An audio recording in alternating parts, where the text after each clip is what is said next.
All right, welcome everyone to tonight's podcast, Hoshinden Podcast, coming to you. Well, it's not live, is it? This is a pre-recorded content. Sylph Hawkins coming to you with my special guest tonight, Ellen Ruggeri, she's the flight lieutenant of the Royal Australian Air Force and an awesome long-time friend and cousin of mine. I'm very, very lucky to have her on the show. Welcome, Ellen. Thanks, Dom. Happy to be here. So one of the things that I'll get you to introduce yourself in just a sec, but to give it context, this podcast, obviously, I talk a lot about martial art philosophy and theory that pervades martial arts and is taught through martial arts. One of the key areas I've been talking about is strategy and tactics, which is why I wanted to engage you in this discussion, because in your work, that's the crux of what you're doing. It's about strategy on a national level.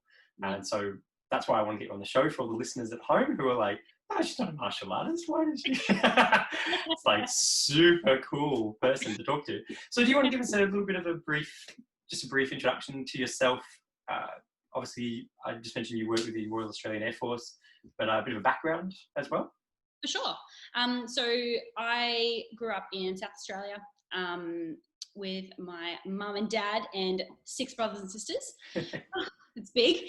At 17, I left home to join the Royal Australian Air Force. I went to the Australian Defence Force Academy in Canberra, where I studied my degree in science, majoring in maths and aviation. I spent 3 years there and then graduated and went on to do my pilot training, which was in Tamworth for 6 months, learning to fly the CT4, and then over in Perth to learn to fly the PC9, where I got my wings.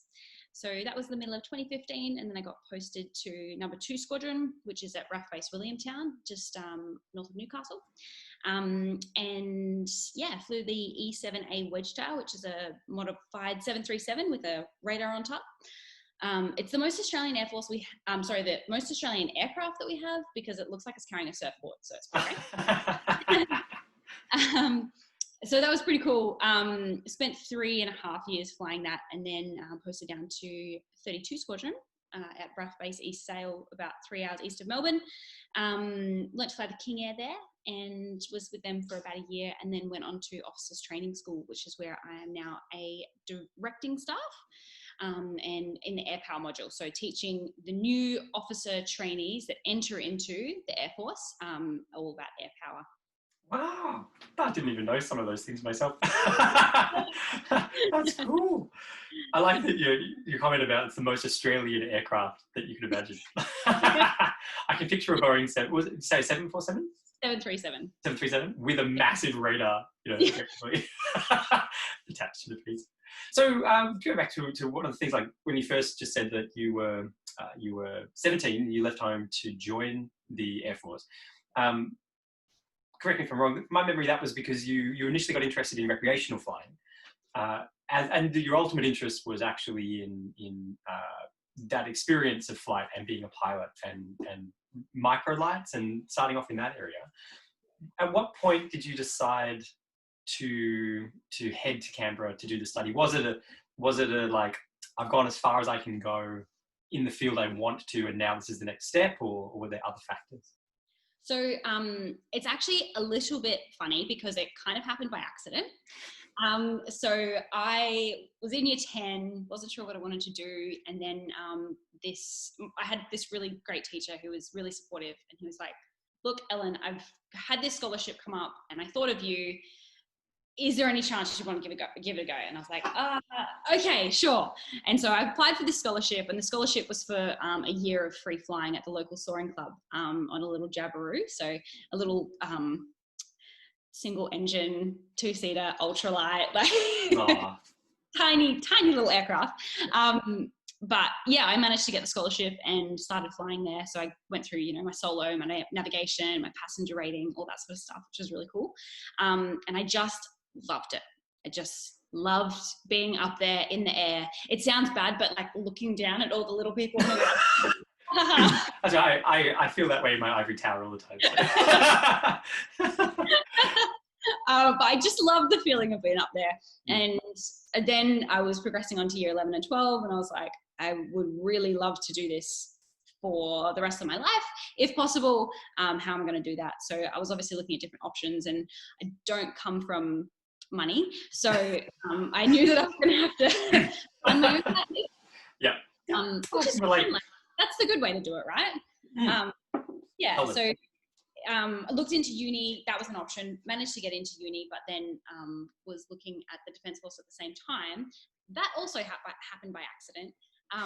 My mum found out about the Ad for Education Award, which is an award they give out to high school students that are applying to ADFA, and it's just like a free laptop. And so I was like, oh yeah, for sure, like I'll apply for that. And then it turns out that the application for the award was actually an application for the Defence Force. And so I was like, oh, this is a bit weird. And I was like, then speaking to mum and dad about it, my dad was in the Navy, my grandparents were in the Air Force, and in terms of me, my personality, the way that I am driven and all of the things that are me very much aligns with lots of things that are defence. So it kind of, it happened by accident, but then once I sort of got into the application process, I was like, actually, this makes a lot of sense, and it means that they will pay me to learn to fly rather than me. Yeah, that's very smart. Which is great. So yeah, I don't know if that actually answers your question. Yeah, no, that's great. I mean, I had only made assumptions that maybe you were already, very involved in your passion in recreational flying, and that you wanted to take it further. I didn't realize that you were kind of like that. Great teacher, was like a careers advisor kind of teacher who came along and said, "Hey, I don't know if you're." What was that? He was my science. Nice. He still takes responsibility for my success. Of course. Yeah. And probably about a 20% cut. Yeah. I'll get that to him later. That's right. Yeah. In the post. It's in the way. I mean, that's amazing that he comes along and just sort of says, hey, I don't know if you've ever considered flying. How about you take a year's free lessons and courses? Incredible. I can think, especially as a teenager, there were key people in my life, both in and out of school, who were really important like that. They would just say something, and it seems like nothing, but it drastically altered the entire course of my life.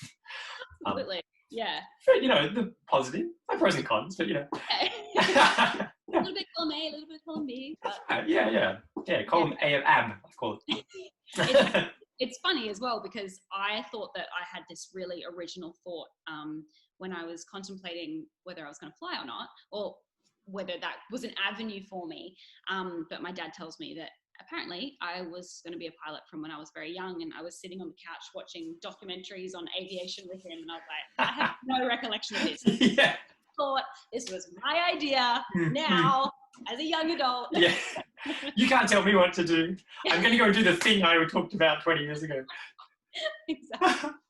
I can kind of relate to that. Like my involvement in martial arts was not something that I think was there in my childhood. That was when I was 13, I met my teacher, and then that story is quite well documented. But when I was in my early 20s and I got heavily back involved in physics and electrophysics and chemistry, that was like a big throwback, similar to my grandfather. Yeah. And then the more as the years rolled on, I was like, oh, wait, this is the career he always wanted for me, that I was adamant was never going to follow that path. And then here I am investing my own time and money into that and he's not even around. That's how it happens. That's a hardcore long-term seed.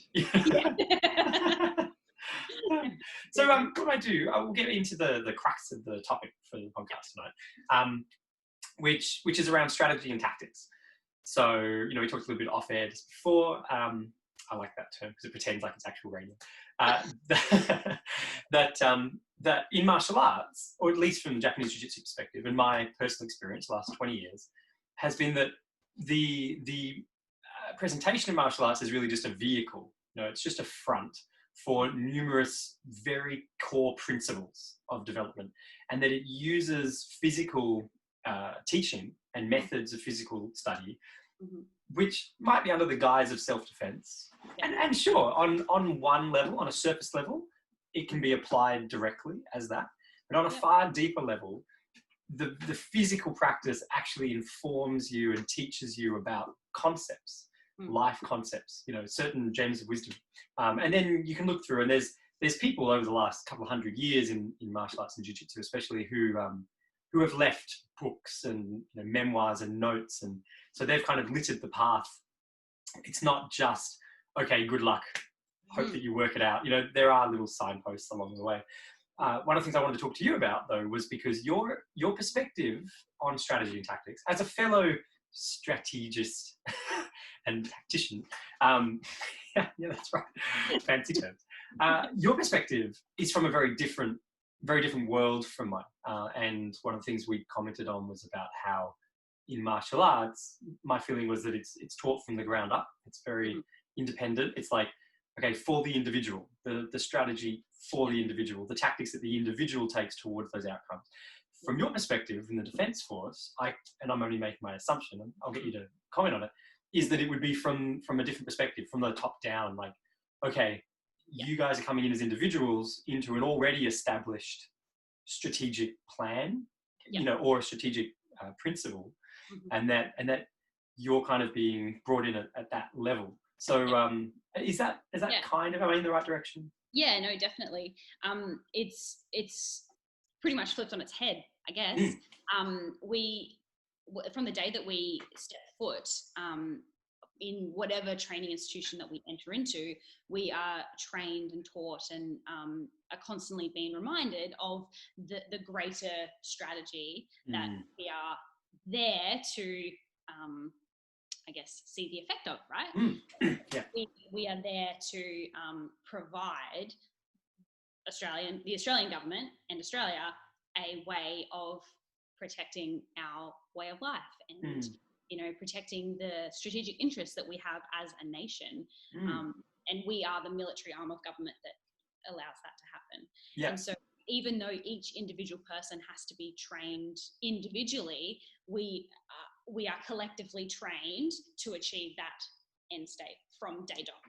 That's really interesting, because as you're talking, I was thinking, maybe it's not that different from the experience in Japanese jiu-jitsu, because it can be really easy to say that the physical taijutsu, the physical study of martial arts and the weaponry study, is really only the military arm of a three-pronged core, of which the three arms are economic, political, and combat, or combative, and so in the martial arts, the study and the teachings are around those things, and it's for the individual to be able to maintain the individual's preferred way of life, or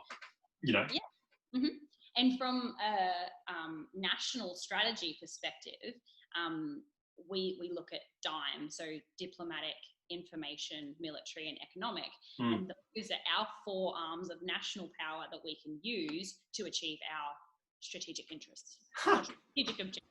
Yeah.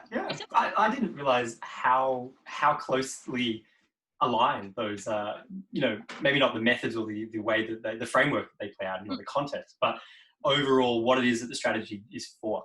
Yeah. So I suppose it's a good time to just, for everyone at home, to make sure that we're all on the same page.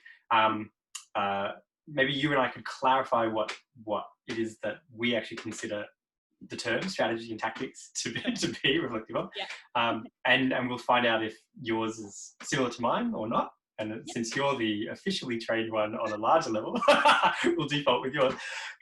So my understanding has always been that strategy as a term is referring to like a transcendental goal. It's an overall perspective or an overall outcome, not necessarily one outcome, but an overall list of preferred hopes or circumstances, and that they might be around things that have existed in the past, or continuation of things that are, or moving towards something.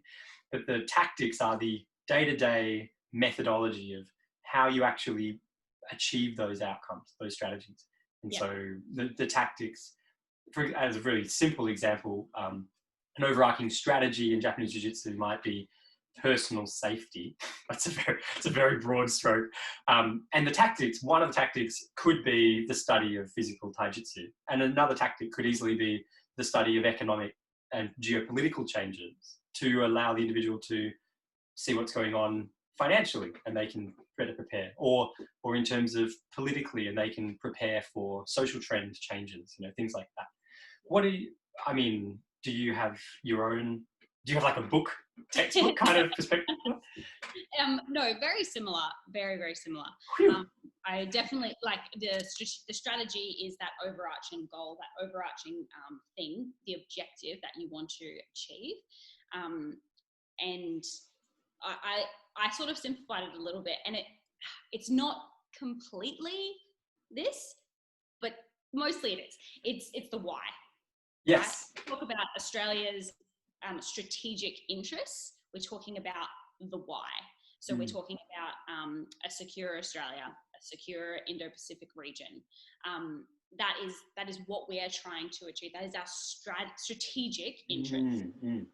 The tactics is we talk about tactics, techniques, and procedures, TTPs. Right. That's the how we do it on a day-to-day basis and how we do our job. And it can be at different levels, right? So we could have national strategy. We can then have that is what we call grand strategy.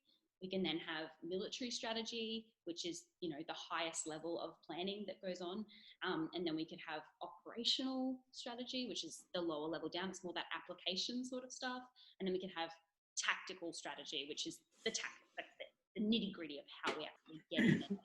Yeah. So I think of it as the strategy being the why, the tactics being the how. Yeah. But as I said, that strategy, that end goal, can also be the how we're going to achieve it, but on a very broad. Yeah. Almost to the point where it's so broad as a method of how that it can't just be jumped to from, you can't just jump there from here to there. It's actually requiring a building block process. We need to maintain the way of life that Australians have. That's right. Okay, good luck with that, everyone. yeah. I can imagine it'd be like someone coming in to a class, like a martial art class, and me telling them that the entire purpose of martial arts is for them to from the seat of their own sense of self-confidence, move forward confidently in the life that they want to live. And then be like, that was great. Good luck with everything. That'll be $40. Let me know how you go with that. Yeah, it's exactly right. So I think very similar. Phew. Well, that's lucky. So we can just end the podcast there. That's right. Yeah, I pretty much got everything I need. No. This has got too much gold to pass up with you. Okay, so I'll go to like a really specific question. So I've already sort of explained that in martial arts, there's a very strong focus on strategy and tactics specifically. It's not like you go and you attend martial arts and you get a little timetable and there's different rostered subjects. It's not like a university, where it's like, it's 10 o'clock on a Monday morning. What am I saying? 4 p.m. on a Monday afternoon. It's strategy class, strategy and tactics, and then followed by breathing. It's not in that kind of way. There's either a need for the teachers to present some kind of philosophy about that verbally in the classes, or to point to that actually occurring through the physical study.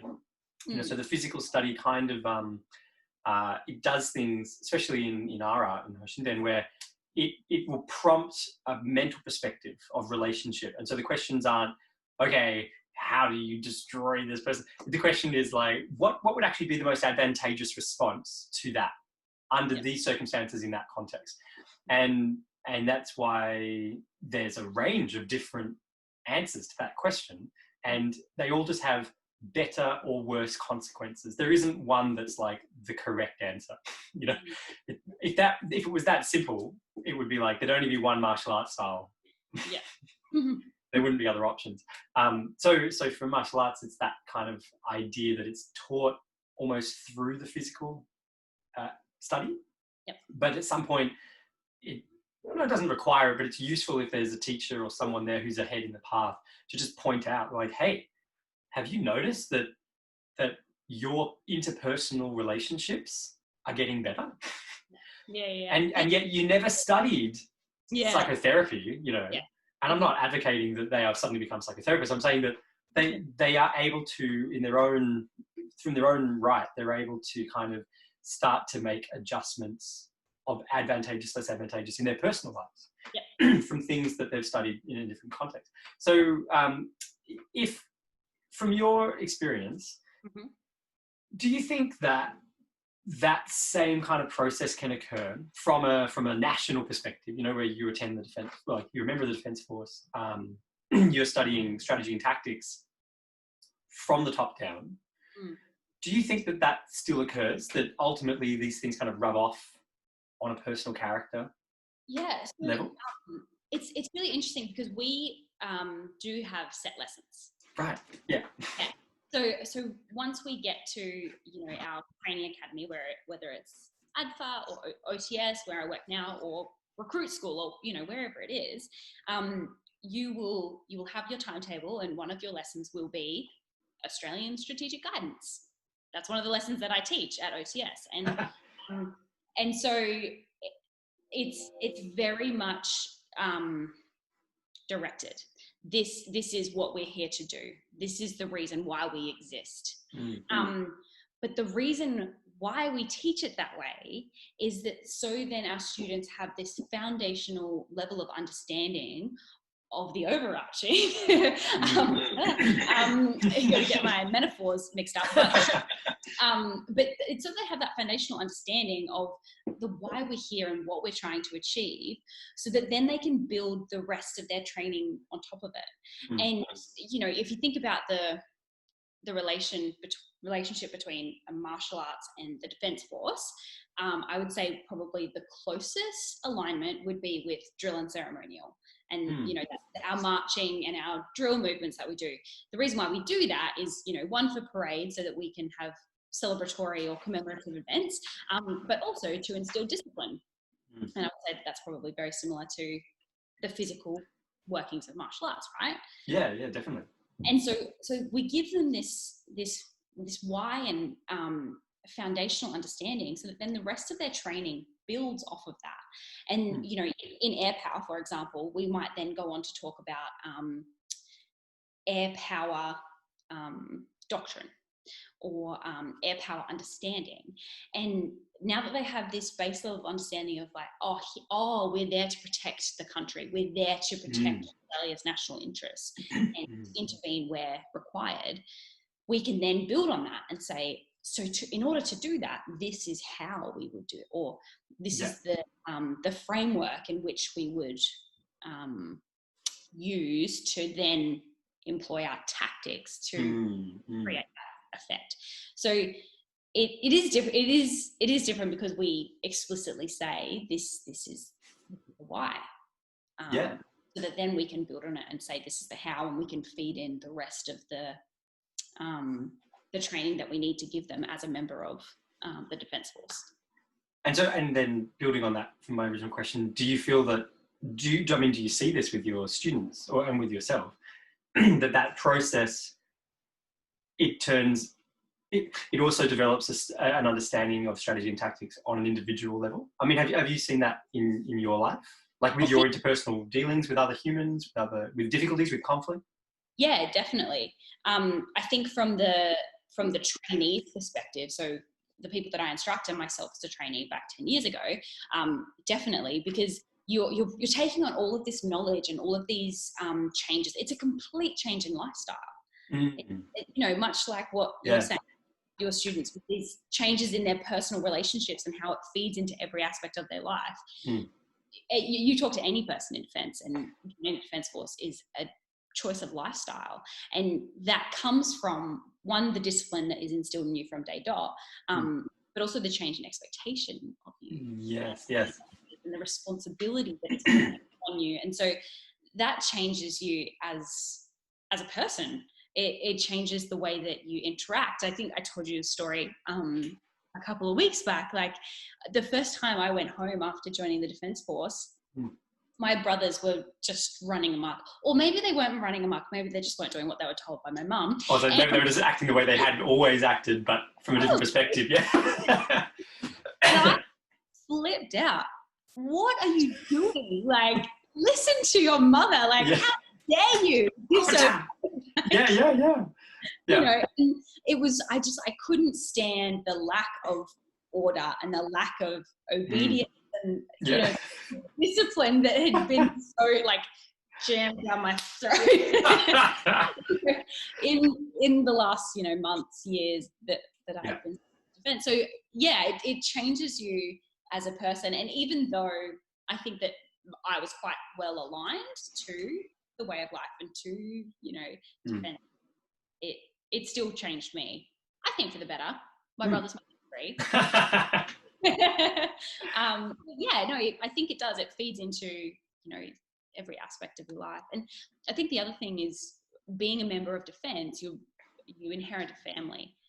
In your training, and all of the training that we do, it's so close knit, and it's you're going through struggles together, so you're finding and binding those relationships together. And so because you're inheriting that family, and then you post with that family, and wherever you go, you just step into a new family that you didn't know that you had yet. And so I think that sort of deepens that. Yeah. Personal, I can't think of the word. Kind of reinforces that. Yes, exactly. Yeah. All of that training that you've done, and then the internalizing of that strategic mindset and tactical mindset as well, because you have to have both. And that's interesting, because I mean it's very similar. My experiences through Japanese martial arts were that the more I studied, the more I observed my actual original life circumstances and context, and the characters, and the people who came in and out of that, family members. I was 13 when I started studying martial arts, so it was like there was no shortage of interesting characters for me to kind of observe, and slowly as I observed them against the backdrop of my ever increasing, broadening philosophical understanding, and it was, I think, really it was about gaining a much larger perspective. I was being trained to vision and see multiple chess pieces, like multiple steps down the road, and even the physical study. And I mentioned this to the black belts, that, and it's a funny metaphor, but it kind of rings true to this. That the color belt grades, you basically learn how to move one chess piece at a time, and it's the analogy. And then as you go through the black belt grades, it's 2 chess pieces, 3 chess pieces. How do you move 5 chess pieces? How do you make a move 5 moves ahead to arrive at the outcome that you hope for? Yeah. And then you end up in that amazing interplay of dynamics with another person. And so then it enters the real world, where it's like, maybe on a martial arts setting, it could be physical.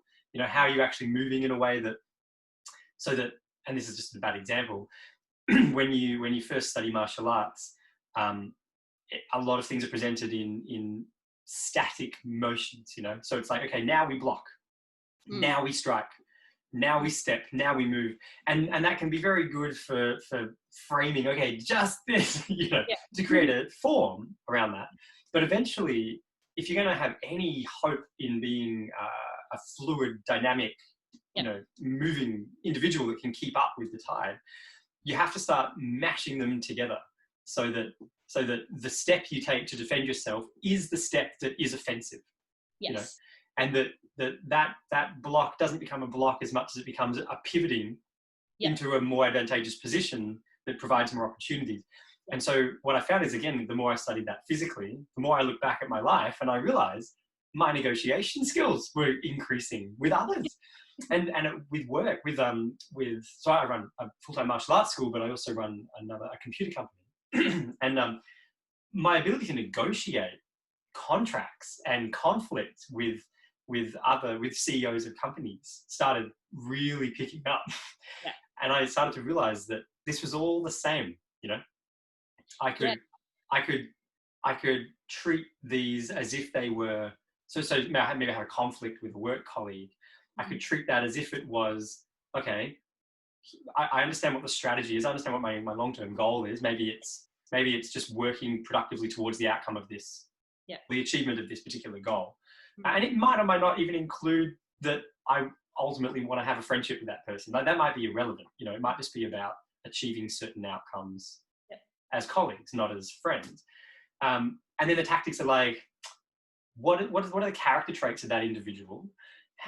What would be the most advantageous angle to approach from in order to achieve the outcome that I want, you know? Yeah. And I found it absolutely incredible. It's put me in a very different position from the rest of my family members who have never studied anything like that, which sounds similar to what you were saying. Yeah, and it's really interesting as well, because that links to, you know, in Air Force, especially in the last few years, since I've actually joined, they've really switched their focus. Previously, we've been very capability focused and very asset focused. Like, this is the aircraft that is the epitome of Air Force. Right. And then now we're changing to our people are the epitome of Air Force. Making the most of our people and making sure we have the right people in the right jobs at the right time to achieve the strategy that we need to achieve. And so it's really interesting how we've changed, and that feeds into what you're saying about, you know, having new ways of dealing with people and things, and you know, not manipulating in a bad way, but manipulating in a way to achieve the desired effect that you want. Yeah. So it's really interesting, and I think it links into we have this thing when we're talking about strategy, both in a Air Force and air power perspective, but also from a national strategy perspective and a whole of government strategy. Is called an effects-based approach, and it links into what you were saying just then about, you know, what is the desired effect that I want?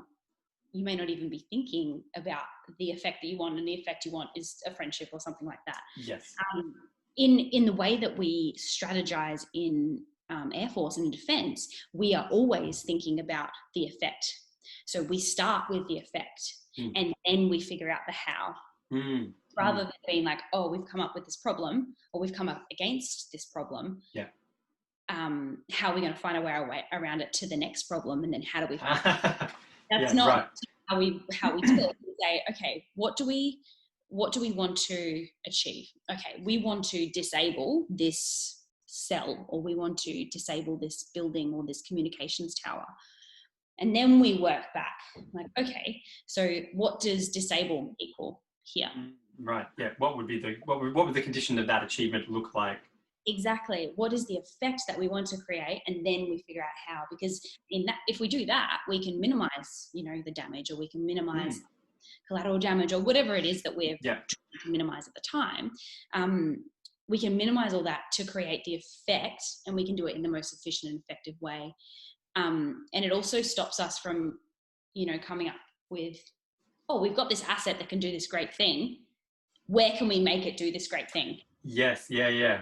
Almost like a logical fallacy, just trying to force a use case so that the ends justify the means because of the interest, not the other way around. Yeah, exactly. So we're always making sure that the end state for us is never to, you know, bomb a building. That's not the end state that we're trying to achieve.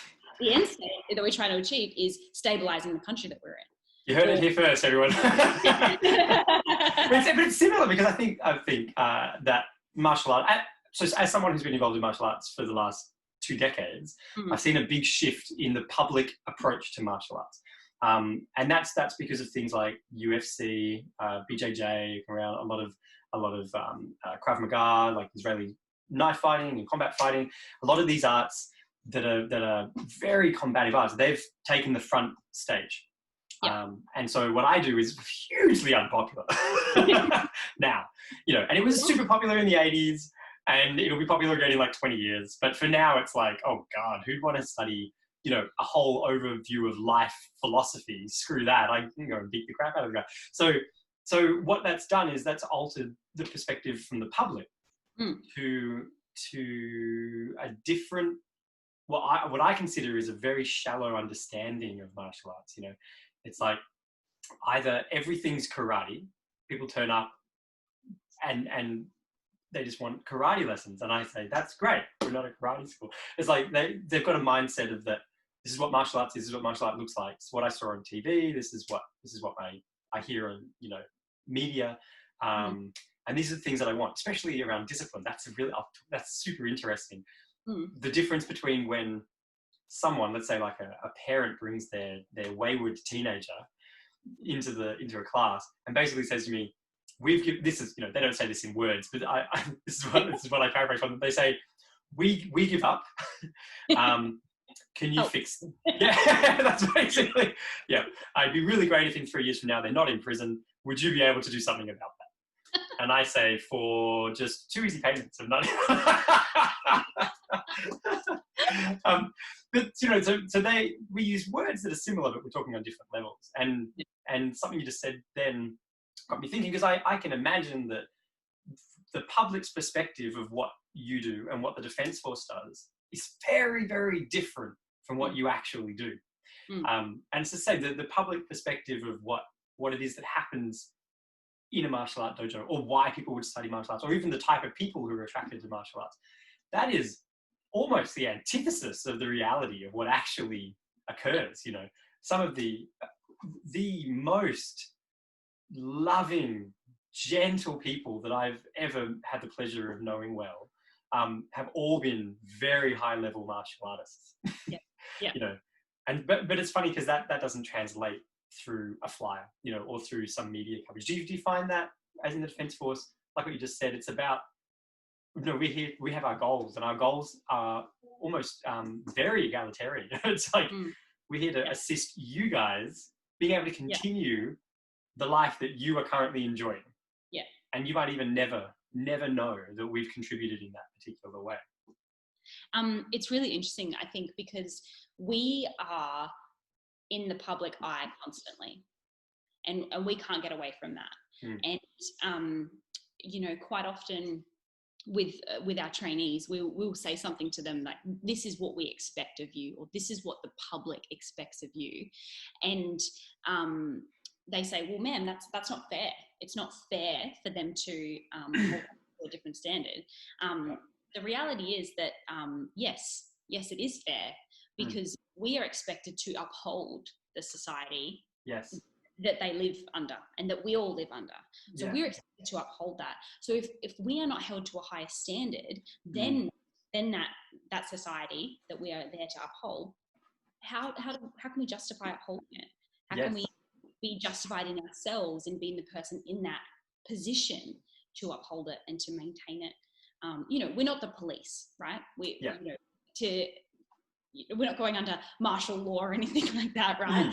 Where the military would actually have powers within our own country. But if it came down to it, that if our country was being threatened, that is what would happen. We would be there to protect it. We're there to protect our own borders.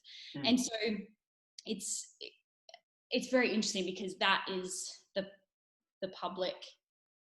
That is how the public feeds into Defence Force and how we act, and why we are constantly under so much public scrutiny, and why there is always stories on the news of different things that have happened in the Defence Force because of that standard. And how that then relates to your actual question, my bad, is that from a public's perspective, we are what you see on the news. We are the SAS that's currently coming under scrutiny, or we are the Australian Defence Force Academy with the Skype scandal, like that. What they see in the news is what they think the Defence Force is like, which is not reality at all. It's just that we are under that public eye, and that is what gets put in the public eye. Wrongly or rightly doesn't matter. Yes, that's right. It's irrelevant. It just is. Yeah. It just is. Yeah. And so what I find is that quite often I go to church, and so quite often I'll be meeting new people, and they'll we'll get talking, and I'll ask them what they do, and they'll ask me, like, I'm in the Air Force, I'm a pilot, and they're like, sorry, silence. So well, I get that when I say to people, they say, oh, I'm a baker, and I go, what do you do? I go, oh, I'm an assassin. I'm sorry, I mean martial art teacher. Sorry, it's not kosher anymore. It's like that book, is it Nancy Birdwell? My God, it's a woman. Oh yeah, that's right. That's the title, isn't it? Oh my God. I've used that in class. I don't think that exact quote. I don't think that the student I used it on actually got the reference, but it's funny that this is because this isn't. I hadn't intended this to be the little train of thought for that particular question, but it's really good because one of the things that we have in, and again, this might not be true of all martial arts. I've not studied all martial arts. There's two primary arts that I study that I have teaching degrees in, and that I'm very active in. And both of those are forms of Japanese Jiu-Jitsu. And in both of those, the expectation through the years, through the ranks, so to speak, is increasing scrutiny and higher standards of personal development and public, almost like not public office, but public presentation. That if the members who represent the role models of those arts, or they're called like the heads of families, if those members don't demonstrate within themselves and in their standings the values that are at the heart of the art, what are we left studying? We're just left studying people moving their arms and legs. Anyone can move their arms and legs. It's like, well, that's obviously irrelevant. What's really relevant are what are the roots of the tree that's at heart? What is it that you're actually growing? Because I like to think, I say to my black belt students, whatever it is that we're growing now, in 100 years from now, maybe the students 2 or 3 generations down, they're the direct descendants of that.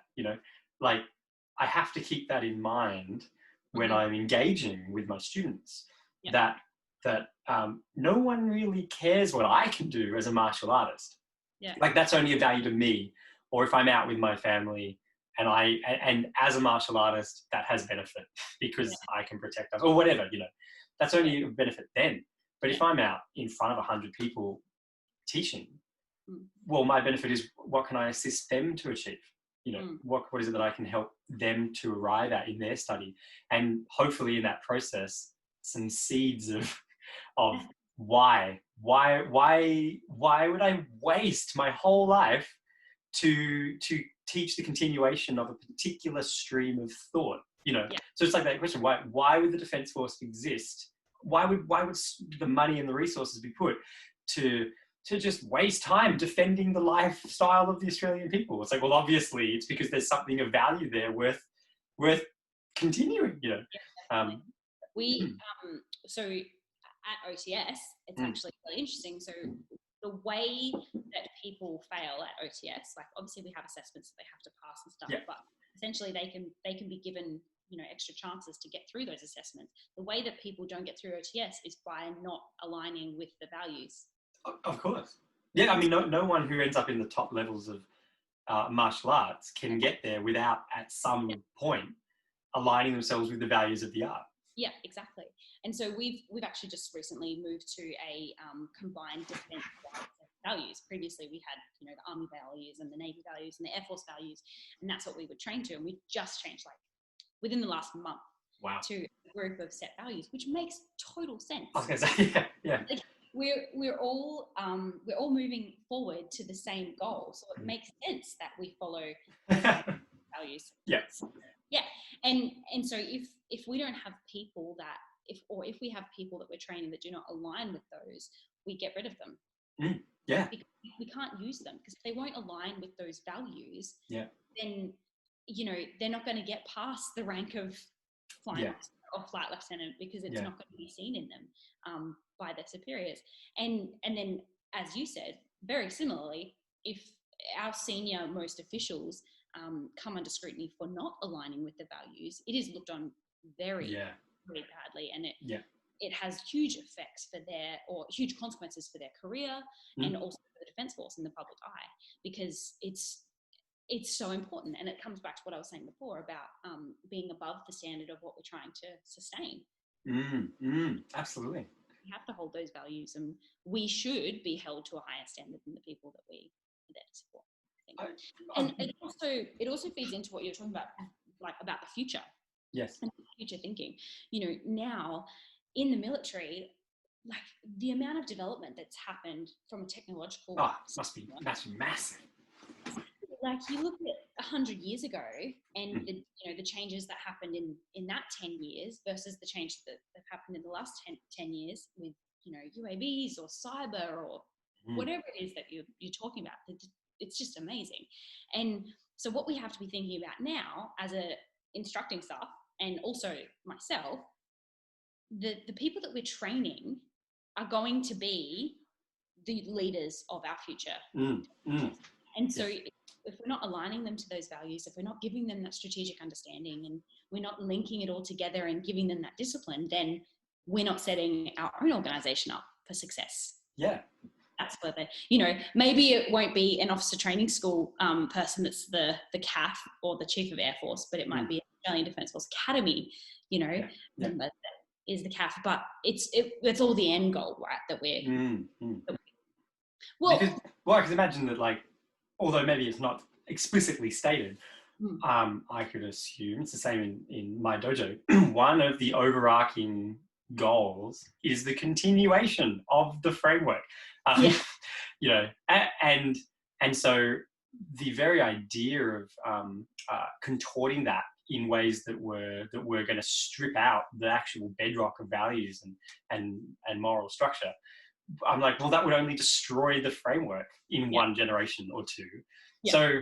So all of those behaviors, they can't even be and I use the word tolerated, meaning on a personal level, they just can't even exist because in that level, because otherwise, why would I even bother turning up every day? It's like I'd be working actively towards the complete destruction of something I hold dear.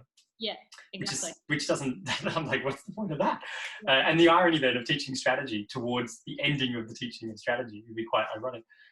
Something I found, I don't know how this is, where you said before that, obviously, and I agree in martial arts, that if there's individuals who don't eventually at some level align their own thinking and their own set of values to the values of the framework and the context and the structure, then they just don't end up in that position. And I remember I had one person, it was many years ago, it was a student who really criticized that in me from a kind of equal opportunity perspective. And I laughed. I said, no, you get me, you misunderstand. What I was saying, and what I ended up saying to this person, they were quite young, about 18 at the time. I said, no, you don't understand. What I'm saying is, it's not even possible for you to hold massively contradictory values and get to that particular point where you represent as a role model. Not because I am coming in and forcing you to do something, but because you leave. I said, because the demands that are put on you test your character towards those particular ways. And if you're like, oh, that's horrible, it feels wrong, then you leave. I mean, you don't end up staying. And so it kind of is like a natural filter. It filters out automatically. Yeah. As the years go on, as the decades go on, it seems to just sieve out the people who don't want to be there anyway. And the only people who are left are the ones who align with the framework. And so it's a kind of funny self-fulfilling prophecy, Yeah, that's actually really interesting that you say that, because one of the jokes that we often make in me and my husband specifically, not representing the country. This is not on behalf of but one of the jokes that we actually make is that the smart ones leave. Yeah. Because of all the bureaucracy that surrounds any government agency, and because of the process that is required to move forward in many ways, and because of the arduous constant challenge that it takes to create change and to stick around for long enough and go through that pain to see the benefit on the other end. The smart, I'm putting in quotation marks. The smart people see their value, and they feel like it's being wasted waiting for change to happen and fighting for change to happen. Whether it's in themselves or whether it's in the organisation. And so they leave and they find value elsewhere, or other people find value elsewhere. And so I think that it's one of the downfalls actually of defence force, that we often lose so many of our really good and valuable people because they don't have the time to stick around and wait. Yeah. And so it's I guess it's a little bit different to what you're experiencing, but it's also interesting because I think the point that it happened was the end of third year at ADFA. So at the end of my degree, like my time at ADFA, it was just, the Defence Force was just sort of like this far out thing that I hadn't really thought about. And then I was just in this secluded little bubble of ADFA. And then I got to the end and somebody was leaving and they had got to the end of their degree, been signed off by the doctor as not fit, but specifically like on the last day of their exams. Wow. So they had degree in hand, free degree in hand, yeah. and then marched out the door. And well, they didn't march because they weren't in Defence Force anymore, so they just walked out. They just kind of casually wandered it. And previously it had happened, I'd seen it happen before, and previously I didn't care because I hadn't taken ownership of the Defence Force, of the organisation. And then at that point I was about to step out into the organisation for real, and I was like, how dare you? How dare you take advantage? I mean, it's the detriment of defence, right? Because they allow it to happen. But it was this moment for me that where I internalized the identity of the Defence Force and everything that it stood for and everything that it was working towards, and I felt like I had been betrayed. Yeah. You know, and I think it's a process that happens naturally through the training that we go through and through that building of community and relationship and all that sort of stuff. So yeah, that's a good story. I mean, I can't relate to that exact, but I'm thinking of my own experiences. I mean, and I've said this in some of the other podcasts with some of the other special guests, that when I started studying in Sydney, so it was in Sydney in 2001, the school that I attended, my teacher's school, there were over 300 students. You know, across multiple locations, big, full-time, massive machine, you know, operating. And basically here we are 20 years later, and there's 1, 2, 3, 4, there's 5, 6 of us who I know who actually have anything to do with martial arts continuingly. From a perspective of like teaching, being involved, who've taken the reins on that level. And probably about 15, maybe 20, probably even not that much, maybe just around 15 people who, of that original group of 300 to 350, are still involved in martial arts on any level, even just as like a student who turns up once a month, you know. Because they've been there for 20 years and so it's fun and they put the belt on and just, it's effectively a social hangout now. But, and like even counting those people, there's only like 15 of them or 20 at most. Yeah. And I think that's crazy. And the triangle is like super sharp. Yeah. And I think some of the things that some of the young students have a hard time grasping, especially from this very modern trend of fairness, you know, this idea that I completely detest, that everyone should be given, I think everyone should be given the opportunities. I just disagree massively that everyone should be given a participation award.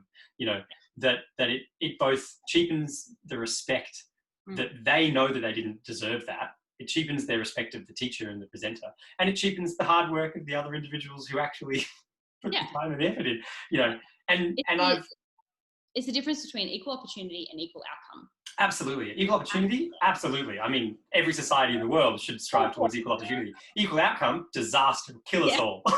You know, it's like the worst idea in the world would be to put someone in the martial arts setting who doesn't have any of the values, so that they turn up and become the teacher or the head of an art, but they don't have any of the values, they don't ascribe, they can't represent as a role model of the art itself, and that they haven't actually demonstrated that they have even the desire to have a relationship with the principles at heart. And I think my question would be, well, what's left? Is it just money? You know, like because obviously the things of real value that I've found in martial arts, I get paid for what I do because I'm smart and I worked out how to make money, you know, involved in my passions. But that's not why I'm there. like that's not why I still study. And again, I think as the years go on, it filters out because of the hard work, because you have to keep turning up every day. And if the only value you gain out of that is, say, a monetary value, well, like you said before, you're quickly going to work out you can make more money somewhere else. I remember one of my students, he's doing very well for himself now, probably studied for about 10 years with me. And he said to me at some point, just as an offhand joke, but it really made me laugh. He said, I've always known you're not here for the money, because God knows you could be making more money elsewhere. And it was a fun little offhand comment. And I thought about it, and I hadn't considered before how, that must look from their perspective, from, they're not quite the public because they're students, so they have a much more intimate experience of the study. But I thought, even from his perspective, he could see that there was value that was way beyond just an economic value. I'm involved in martial arts because it so drastically altered my life for the better. And not necessarily always in ways that were easy. Like some of them were tragically painful. But I still consider them to be for the better, because the outcomes I want, the outcome I want isn't a life of no difficulty, Like the outcomes I want are solid strength and a sense of self-knowing. Yeah. And so there's an analogy in martial arts that your bones get stronger by using them. You get out on punching bags, your bones galvanize and the center of you solidifies. Sitting at home on the couch in pillow land, that doesn't lead to strength, that actually just leads to erosion, like a false strength. And so I find martial arts so interesting. And obviously I kind of came into this chat with you with some vague assumptions of perhaps your experiences. It's good to actually have this dialogue and find out that they're actually more closely aligned than I had thought.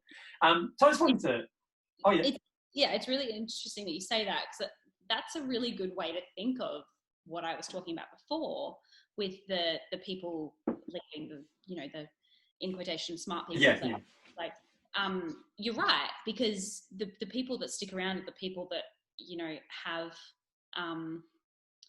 have some sort of underlying want for the organisation to progress or to be better or to achieve, its end state, which I guess will never be achieved because of the problem. But very philosophical. But that's a really interesting way to look at it, and seeing the value in the people that do stick around, because for myself, especially, like as a pilot, the Defence Force does not make the most monetary sense. Like I could be getting paid a lot more. I can imagine like an extra zero on the end. And multiple maybe. And it's really interesting, because when I first joined up, I really wanted to fly, and so my goal was to get in and fly for as long as I could, and then when they wouldn't let me fly anymore, to go somewhere else and fly there. Right. And that was my goal. And then I got to ADFA, and when I got out of ADFA, I started getting into the women in defence sort of space, and we've got a women's integrated networking group, which is aligning all women in defence and giving them a network that they can then move forward with. Great. I remember at your not your wedding, at your engagement party, meeting your good friend who was, I forget her name, she was the first female. Jess, yeah, of course, yeah. First female fighter pilot in Australia. She's very awesome. Cool. Yeah, we had a good chat. Yeah, she's great. And like being part of that environment, and I found purpose in that.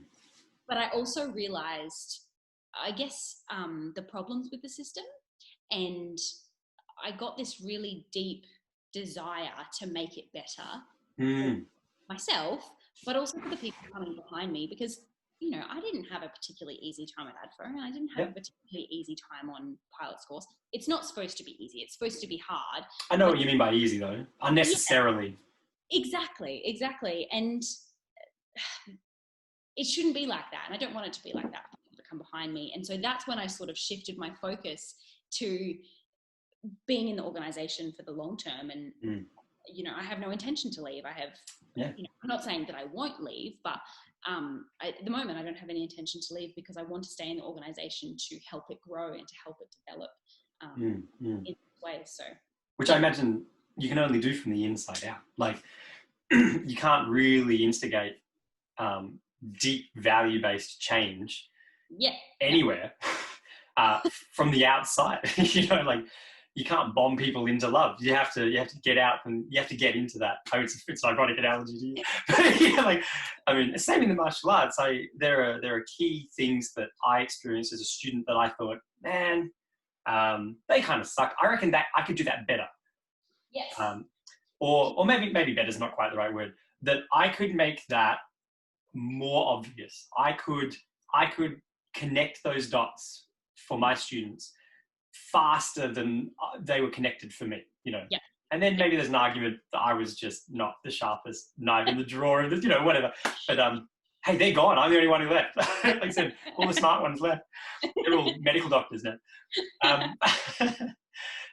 So it was this realization that from the heart, from really deeply involved in almost like and it's maybe a strange analogy to use, but I use it quite often.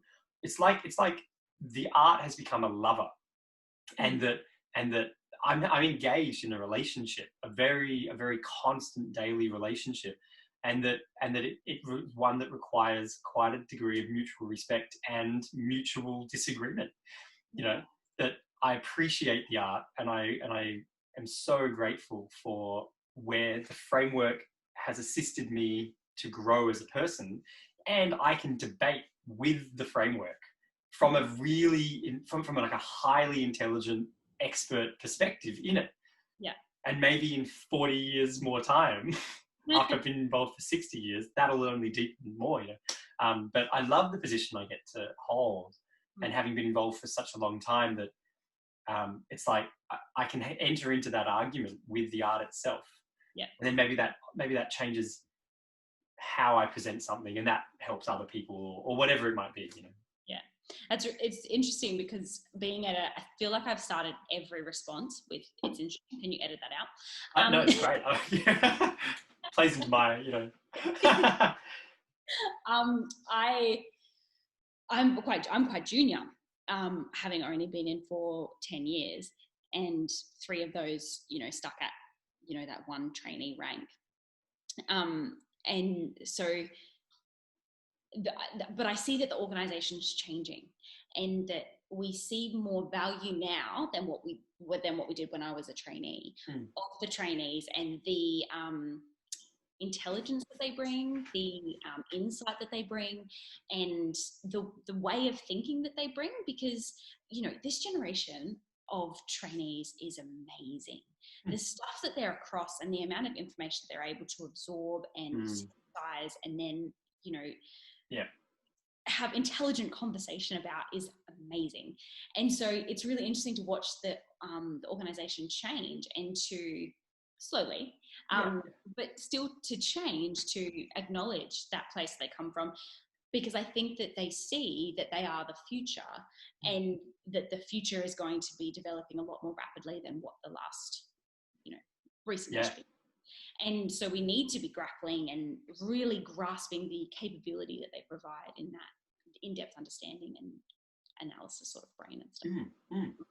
Well, that leads really well, but as an awesome segue, almost like a planned segue, to looping back to chat about strategy and tactics, because so if I talk about martial arts, from my perspective, I would say that even though there's constant change in the vehicle of study or the vehicle of learning, or perhaps even the tactics that individuals move towards, they use to move towards their strategies, overall, the principles that make up those strategies haven't changed much in a couple of 100 years. And so it's like, it's been useful for me, and what you just said sort of prompted my thinking of that, that really in the martial arts, it's like, oh wait, these principles have always been there. Like these certain outcomes, especially, and they sound pretty simple to put into words, but things like just good livelihood. One of my teachers has often said, and I love it as a quote.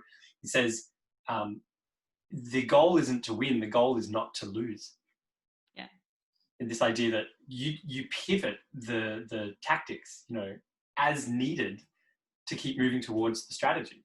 Whereas if all you have is to win, you're so vulnerable. And martial arts is all about this idea that there'll always be someone stronger, better, faster, bigger.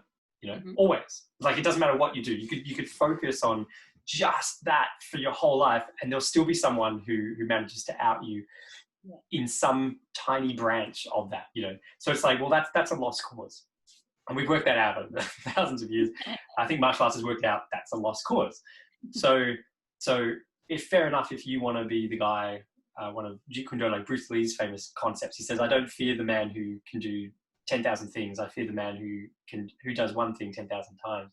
Although I totally just destroyed his actual quote. It's like, you can be that. Just don't be that from the perspective of thinking that you're going to win. Yeah. It's like, you are only very specialized in a very specific context, which is great in the context and absolutely disastrous in every other context. Yeah. So unless you were to somehow form a coalition of all other martial artists who'd studied and developed their expertise in every other possible area, well, you're naturally just going to expose your vulnerability. Yeah. The idea in Japanese Jiu-Jitsu is often put forward as like, at the moment of intersection. So when suddenly someone mugs you at the ATM, or all of a sudden you're at a pub and a fight breaks out, there's no more training you can do. It's not like you can press pause, go and do 400 push-ups, do a little bit of training, grab a stick, spend an hour in the park, and then come back and press play. Yeah. And so it says, well, whatever you've done to develop yourself to that point, that's all you have to work with. And you might just be at a loss in terms of firepower, outgunned, outmanned, or that you were just in the wrong position at the wrong time. Your distancing was just by luck, too bad. But what you can do is you can erode the other. So the idea is, how do you can weaken the other without having to necessarily further strengthen the self. And this is a concept in martial arts it's really focused on. And it's taught maybe even quite specifically at the higher levels, that says, okay, well, while you're strengthening your position, how are you deconstructing their strength? How are you deconstructing their position? And that actually forms the basis of a lot of the techniques in the higher grades. It's more about how does and now we're back to this, what I said earlier, where you take multiple chess piece steps in one, like 5 steps in one. You move maybe in response to something, to an advantageous position that makes it harder for you to be attacked as a follow-up, and yet exposes the vulnerabilities of the opponent in a way that allow you to, maybe potentially gain an upper hand in the situation. And so that all of that goes on a physical level, but the thing that's always there in the background, you can't get away from it, is the philosophy that says, what do you do? Like, what are your actual outcomes and goals? How far do you need to take this in order to achieve them? Because any further, and now you're no longer walking towards that. It's like if you suddenly turn self-defense into becoming universal justice guy, form a vigilante group, go clean up the streets. Well, you've shot way past. Yeah. And so I talk with the students about when the law intervenes in terms of use of excessive force. There's certain laws that are specific, especially around force laws and self-defense laws in Australia, that take into consideration an individual's training, and say that you can be charged as a martial artist, you can be charged with professional assault. It's no longer just normal assault. And that carries a much, much heavier charge and sentence. And I think the reason, some people say that's terrible, I'm like, I think the reason is really valid. Yeah. If I have spent 10 or 20 years of my life gaining skills to directly manipulate other humans towards my own advantage, I should be held at a higher standard. And you should also be held to account that you should know better. Exactly. I mean, yes, fair enough. Sometimes the law is very... when to use them and when not to use them. That's right. Yeah. And I one of my criticisms of the direction that martial arts in general, especially in Australia, has gone in the last 20 years that I've seen, is that it's headed more and more towards thuggery and less towards art.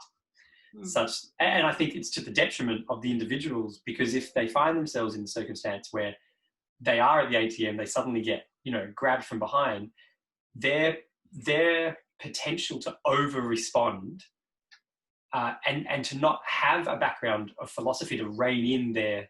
Because, I mean, everyone gets a bit righteous, Yeah. Maybe yes, but it doesn't mean that you go out and just behead people, that I think, these people could be being accidentally set up for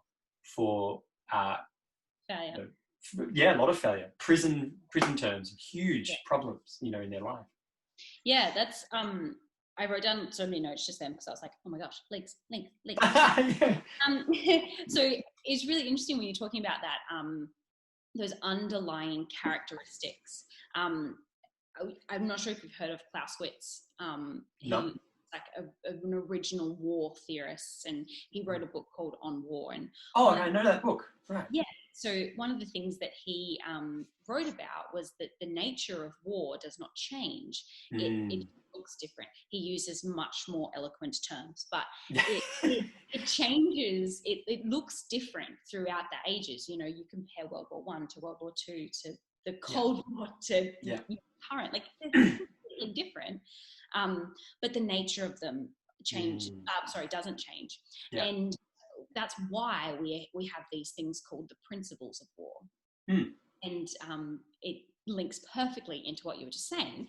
The first 80th principle of war is selection and maintenance of the aim. Yeah, right. You have to know what you are going for before you can achieve anything. And this is definitely talking about military strategy. Yes. But although even on an individual level, I mean, there's whole new schools of people make their whole careers as life coaches, basically teaching people to do that. That's right. And so it definitely has applicability on an individual level. And if you don't know what that if you do not know what you're aiming for, and you cannot, pull all of your forces, whether it's individual force or, military force together to then point it links back to that effects-based approach. You need to know the effect that you're trying to create. So definitely links. And it's really interesting because what you said about the, at that point of impact or that decision point. That sudden moment, yeah. You can't do any more training, and it's exactly the same in the military. That's why we have this constant cycle of training, because we have to be always ready. Like it's one of our taglines, right? Always ready. First, always ready. And so because we have to be, we still have to be constantly training and developing new people, but we have to have an element of our forces that are always ready to strike at that instant level. So on an individual level, we need to be ready.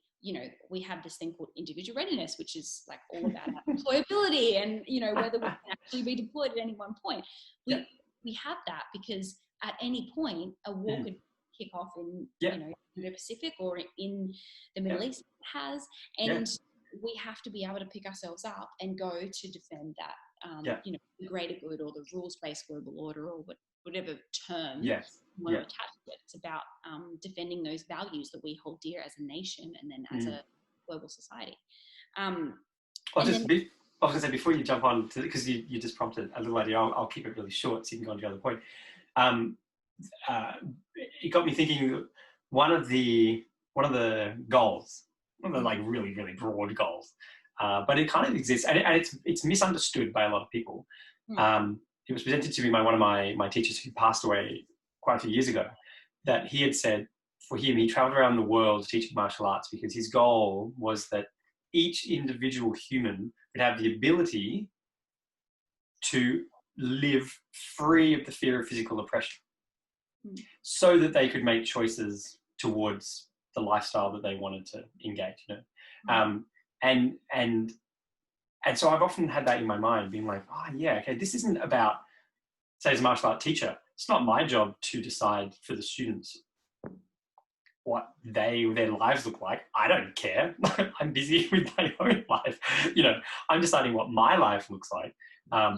And yet, and so I'm surrounded by fantastic communities of people. We all might have very similar, there might be some similar values and goals there, you know, but we don't have to all agree.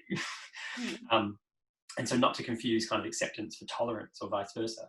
But this idea that he had that was like, if people want to make the choice to give up their civil liberty, my goal is to make sure they have the ability to make that choice as an ironic circular, you know, catch-22. Yeah.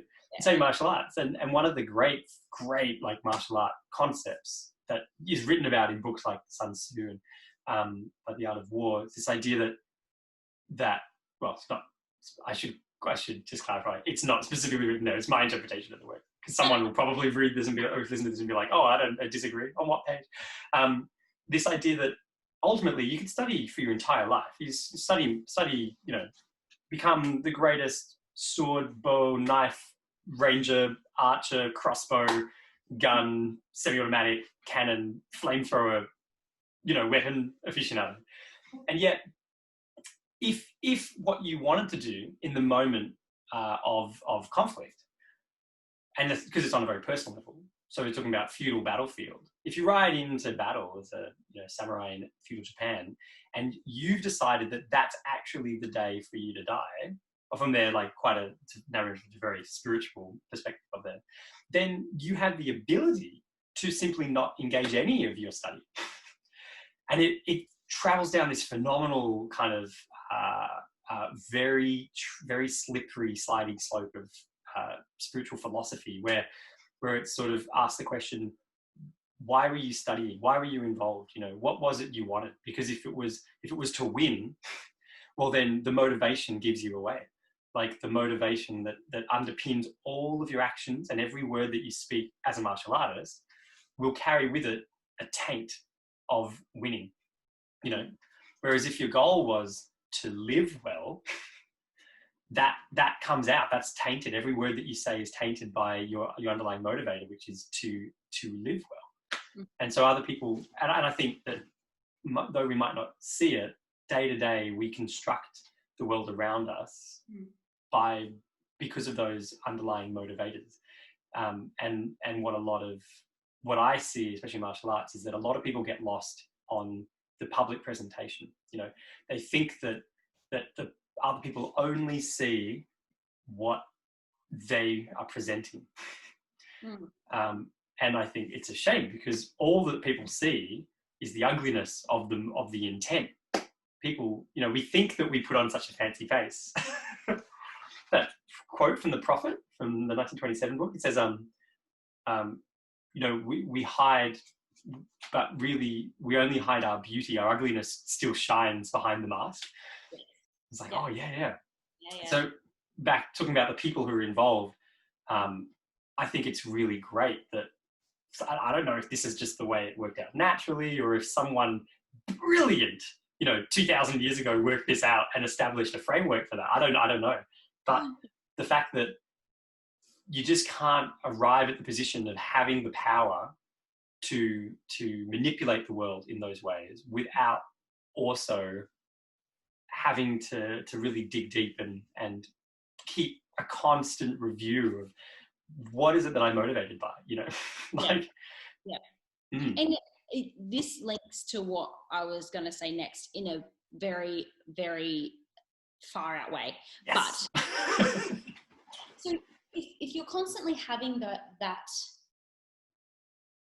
thought, that underlying motive supporting all of your actions and all of your thoughts, and if that is true, it also presents a whole bunch of vulnerability.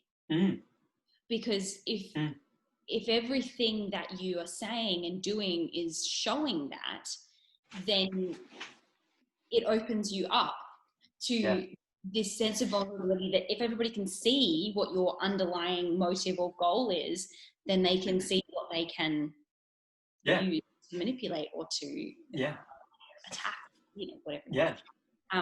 Not at all what I was going to say about vulnerability, but it's really interesting that, it's just like another side of it. Because I've wondered, and I've wondered this as a martial artist, because, let's say that the ultimate mythical goal that is unobtainable as an individual is to have no vulnerable spots. That as a martial artist, you somehow have 360-degree vision.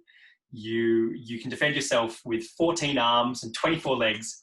I don't know why I have more arms than legs, more legs than arms. And that you are expertly versed in every possible conceivable moment of interaction, of any movement. And then I think you take that to a larger level. Well, the defense of a whole country would be like that. That goal is actually a myth. It's not possible because you have to commit to something. And the minute that you've committed to it, you expose yourself in all the areas of what you've not committed to. It's just the way. Like if you commit to democratic values, you expose yourself to being manipulated from democratic values, which is exactly how I see socialism takes hold in things. Yeah. And it's so ironic because it's like, too bad, that's just the outcome. You can't cover all the bases. Yeah. And so it demands, especially martial arts, there's just a constant reshifting of priorities. If all of a sudden you discover that there's a huge new wave of knife attacks, well, it should prompt you to be like, I better up my knife study.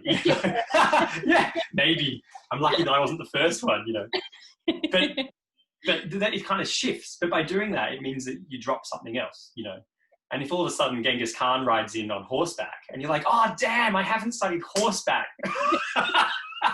Well, then you get wiped out. It's ironic though, because if that is the end goal that is, unachievable, in order to reach that goal, you have to have your vulnerabilities revealed so that you can work on them. And yes.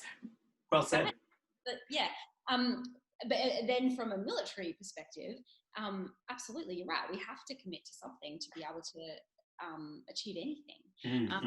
But one of the things that we look at from an air power perspective is one of our principles of air power, we call them tenets of air power, is balance. And so we have to have, the right breadth and depth of assets and capabilities and people and skills and, all of the stuff that we need to achieve our effects that we want. We have to have all of that to be able to do it. I'm just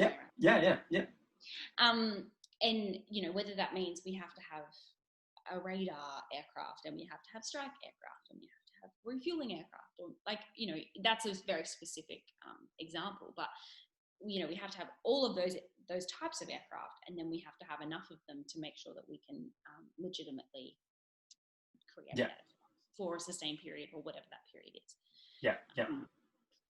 So it's interesting. It's interesting how they link, because we also need to understand our vulnerabilities and we need to understand our limitations so that we can minimize them or offset them, which is exactly what we need to do on a personal level as well.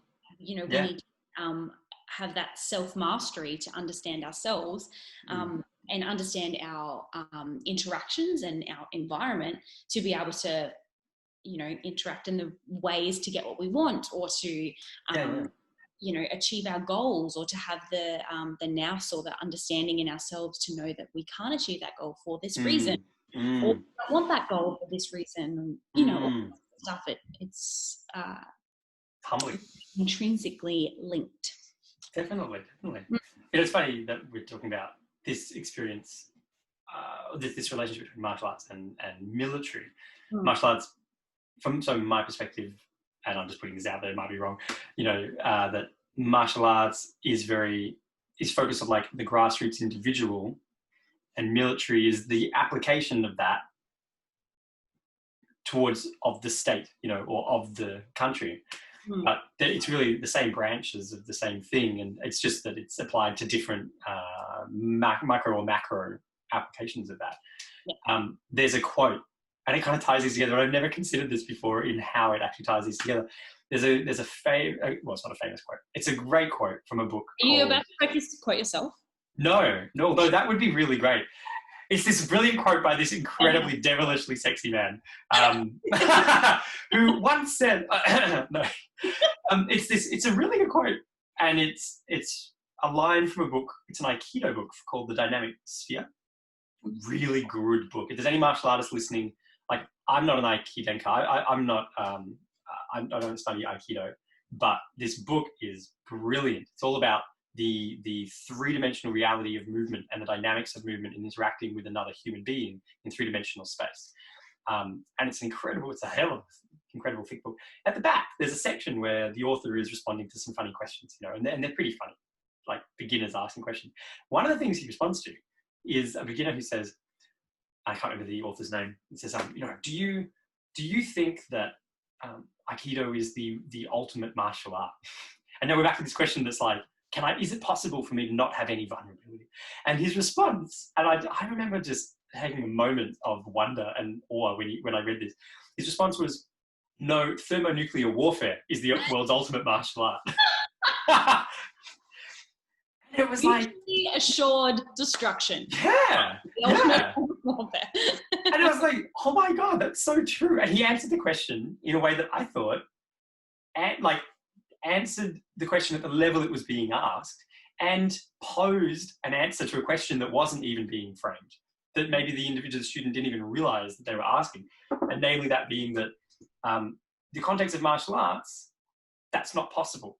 So if you want to talk about what's the ultimate martial arts, you have to remove yourself from even the discussion of martial arts. If you want to talk about the ultimate military strategy, you have to remove yourself from the discussion of military altogether. You just have to talk about a comet wiping out Earth, so that now, because within the framework, it doesn't exist. There isn't the ultimate way, or there's just this is the best maybe response to that situation in that context at that point in time. Yeah. And it might be completely wrong tomorrow. My uni lecturer, I'm currently studying air power, and my uni lecturer would be very proud of me for saying, context is everything. Yeah.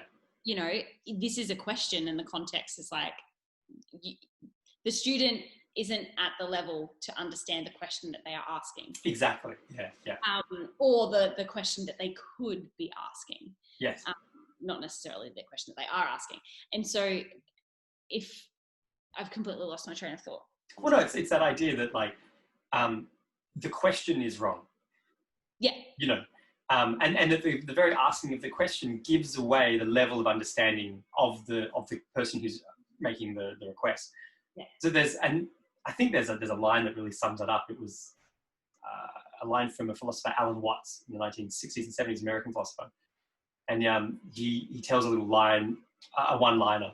He says it's like a guy in England, in a little country town, asking, just some local farmer, excuse me, do you know the way to Dorset? And the farmer goes, oh, well, I do, but you can't start from here. The little one-liner, the comment's meant to be, that's an impossible answer to the question, And what Alan's kind of pointing out was, because the question is wrong. It's not because the answer is incorrect. It's because the question is wrong, because the person, it demonstrates their level of thinking, The lack of situational understanding. It reminds me of a little experience I had a number of years ago. There was a student of mine, lovely young man. Whenever I say that, people are like, oh, he's about to criticize him.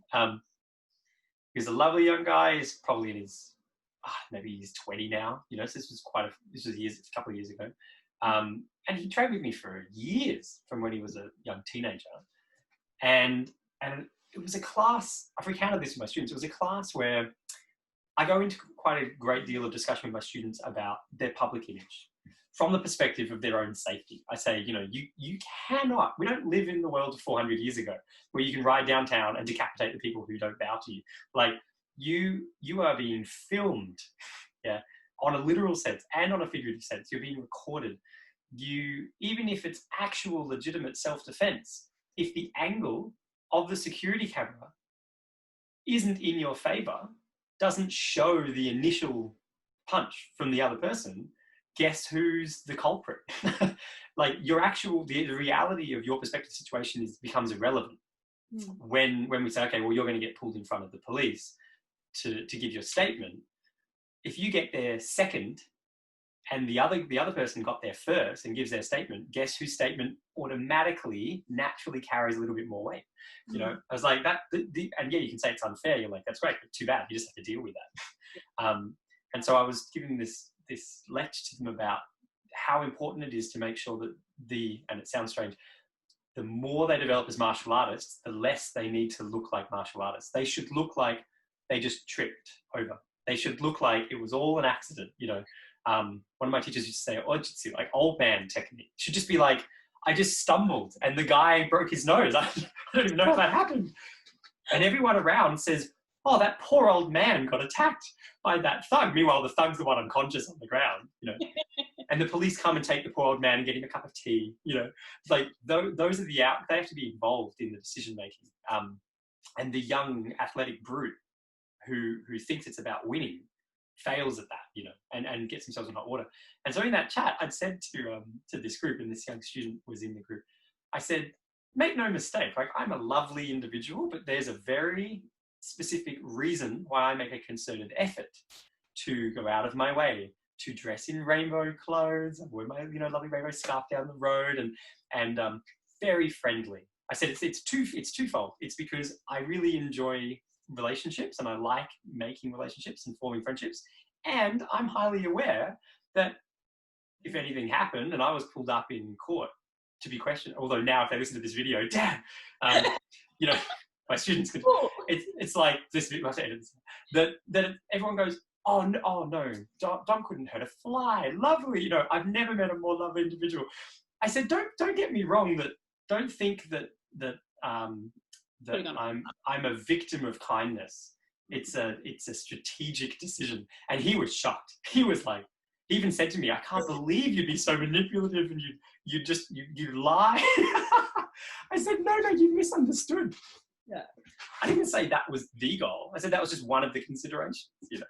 And it was funny because for whatever reason, that idea that people could present differently hadn't yet dawned on this young man's realization. And I thought, wow, this poor guy's in for a hell of a ride when he goes out into the world and realizes that I'm back to class next week. Yeah, it'd be funny if he turns up in a week. He's like, so I don't know if it was about me, but I heard this guy. You know, it kind of struck me at how incredibly confronted he was by that idea. And I was at home, you know, I remember, like, I'm at home after that dinner, putting my kids to bed, and it was running through my head. I remember it a couple of years ago thinking, why isn't that a surprise to me? I was trying to work out, why is it that I don't have that response? You know, why I just kind of thought, yep, this is just part of strategy. And I really think it's because of how I was taught. Maybe if I hadn't been taught that from my teachers or the arts, I would have had the same kind of response. I'd be like, oh my God, the idea that people are able to say things that aren't entirely directly just A to B, you know, this is who I am, this is what I think. But never back to that question about vulnerability again. It's like, well, you can do that, but that might not necessarily be the best idea under all circumstances. Yeah. I've said to the students that, you know, it's funny to have this context talking about the military, but I said to them, if you can imagine yourself, I talked about Nazi Germany and the turn of the Night of the Long Knives, one of my favorite pieces of German history, just to understand how that happened. How in a night, Hitler sends out the National Guard to assassinate 100 of his political opposition. And then the very next morning passes legislation to make it retrospectively legal due to national security threats. I was like, that is terrifying to look at how that could play out. But I said to the students, you want to make sure that your strategy, your overall strategy, your tactics involve all the possible options. Because if you go out and you wear t-shirts that say, Dom's death gym of hate cult knife fighting. I said, guess who's the first people they're going to pick off? Whereas if I've got a shirt and it's like Rainbow Pony Unicorn Man martial arts, I was like, we'll be the last people they come to knock on the door. No one will care. They'll be like, oh, not the fluffy, you know, they're no threat. Like I said, it's a shame I've made a public video now and a podcast of it. Damn. But it's that. Well, it just comes back to that idea. It's like when you, and now we're right back at the start of this conversation about the public and the image and the media, that it's like you have to be very careful in the way that your day-to-day behavior, they are actually tactics. And I think some people, especially young people, don't realize that. Yep. You know, the posts they put up on Twitter, they are tactics. Whether they are aware of it or not, they are taking steps towards outcomes. They just might not be aware of the potential outcomes that they're moving towards, you know. And I think that like highlights the difference between strategy and tactics. Is that I think that tactics, this might be a little bit controversial, prepare yourself. Ooh, I like it. I think that tactics can be used without strategy. Yes. But yeah. strategy cannot be achieved without tactics. I agree. And I think from that perspective of what tactics are. Yeah, exactly. And it's what you're saying there about you know, that being tactful about how you are presenting yourself and you know, what you're doing on a day-to-day basis. And I think it's a fine line between putting on a facade and being strategic. Yes. Tactful. You know, it is a very fine line. You still have to be true to yourself and true to your values and all of that sort of stuff that ties in with it. But I say to students, don't be a jerk, but live well, you know. That's it. And when I was studying leadership last semester, one of the things that we were talking about was office politics and whether to play into them or not.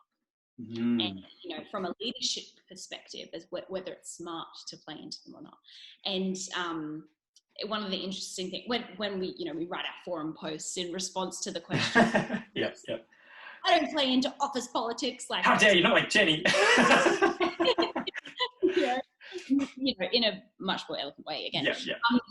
But, you know, I was really opposed to this idea of playing office politics because I hate it. You know, so deep within me when I see it, and I hate when I get caught up in it, and I actively avoid it. And what this lecture was actually saying was that sometimes you need to play into office politics in a positive way, not in a negative way, in order to advance yourself, not to tread on others and leave them behind at all, but to ensure that you are putting yourself in a position that is advantageous for, you know, your career, your development, the organisation. And then it also links into this concept of lawfare. Have you heard of that before? Lawfare? Lawfare, yeah. No, with an L. With an L, yeah. So it's this idea that you know, we have warfare, and you know, we have people conducting warfare all over the world, you know, in the name of whatever. But this new concept of lawfare has come about, and it's about the preparation of the operating environment from a legal perspective. It feeds into that public affairs space, and it feeds into that public perception space, but also making sure that the legal underpinning of the reason that you're there, and you know, goes back to that selection and maintenance of the aim, but making sure that that is all underlying and all sound before you build that foundation of the conflict that you are fighting or fighting against. And it's really interesting because it links in with that. It links in with the office politics. It links in with that, you know, tactics of how you hold yourself, because it's about preparing the environment to be advantageous for for your development, or you know, the moving forward of your goals. I like what you said just before, right at the start of that, to clarify, where it is a really fine line between, say, don't even know exactly what the one word would be, between facade and, well, like you said, facade and strategy. One of my teachers, this is a funny little one-liner he often says, because one of the arts that I study and one of the arts that I have a teaching degree in is an art that involves study from both samurai schools and ninpo, like ninjutsu lineages. And so the samurai were often seen to be like, they were already in the position of power, many of them. So they didn't really need espionage as such, because you could just ride into battle. You already had the upper hand. The ninja, who were samurai, effectively originally samurai who were on the losing end of the civil wars, who had to become strategic, well, they didn't have the position of power and therefore had to be subversive in order to gain an upper hand. One of my teachers makes this comment saying, these days, too many ninjas and not enough samurai. His comment being, and it's a good little one-liner. Yeah. I kept it with me. His comment, or my understanding, my interpretation of it, that he's sort of getting to the point that too many people are taking the activities of espionage, meaning like the facades, activities of strategic development, and adopting them as a lifestyle in terms of how they deal with everyone. And then even their marriages become, manipulative combat fields. But ultimately those people just erode their own stake at happiness, effectively, by alienating everyone around them. They're like, not every territory is a battle worth winning. And I mean, being happily married, I know that quite well. It's like often to weigh up, sometimes winning in a short term doesn't lead to the outcome you would want. We often say, when questioning people, if they're, trying to drive the hard line or, go down a particular route, we say, is this the hill that you want to die on? Yeah. Oh, that's a good one. Yeah. Because you might, maybe not physically. Yes, but figuratively. And I was just talking to my sister about this the other day. It's so funny. But yeah, like you have to choose your battles, and you have to be strategic in what you decide to put all of your effort into, or to put, the majority of your effort into, or what to put half. You have to be smart about how you decide that. And what you're saying there about too many ninjas, not enough samurai. Did I say that right? Yeah, that's right. Yeah. That links into. Have you heard of the term grey zone tactics? Yes. Yeah. So there was a huge thing about it in the 2020 strategic update that just came out, right. And they're talking about this shift in the global environment to the use of these grey zone tactics, which is it's using tactics that sit below the threshold of a military response. Yeah. That has implications or application on a personal level, right? But so many different countries, and if we're talking about like China, China, I should be very specific about what. Yes, that's right. Yes, talking about the government of China. The government of China. If we look at them in the way that they have been very open and very honest about what their grand strategy is. Yes. It's written in the public documents. Their grand strategy is. Yeah. And yet still they're using these grey zone tactics that are sitting just, piece by piece. Yeah. Working their way into, the Indo-Pacific region, or South China Sea, or, whatever it is, wherever it is that they're operating, they are very smart about the way that they do that. And I say smart purposefully because that's exactly what it is. It's not by accident. It is very much on purpose. And, it's not just like, oh, we might just try this and see what happens. That could risk the ultimate end of their regime, if that was incorrect. So information gathering. But again, I think that what we see there, especially, I don't know how politically you want to make this, but in that say the current situation, it's been building since the end of the Cold War, really.